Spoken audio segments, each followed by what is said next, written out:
நபிமார்கள்ல தனக்குன்னு வீடு கட்டி கொள்ளாத நபி ஈசா அலைஹிஸ்ஸலாம்.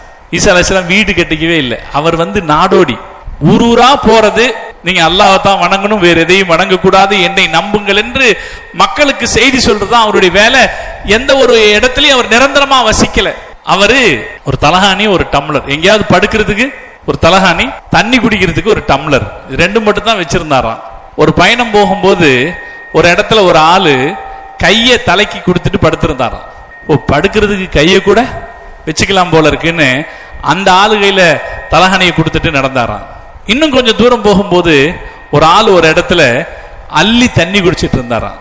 அதை பார்த்த உடனே தண்ணி குடிக்கிறதுக்கு டம்ளர் தான் இருக்கணும்ன்ற அவசியம் இல்லைன்னு அவர் கையில டம்ளரை கொடுத்துட்டு அதை விட்டுட்டு போயிட்டாராம். நபிமார்களில் மிக ஏழையாக வாழ்ந்தவர்கள் ஈசா அலைஹிஸ்ஸலாம் அவர்கள். எதையும் ஏற்றுக்கொள்ளாத ஒரு துறவு வாழ்க்கையாக அவர்கள் வாழ்ந்தார்கள்.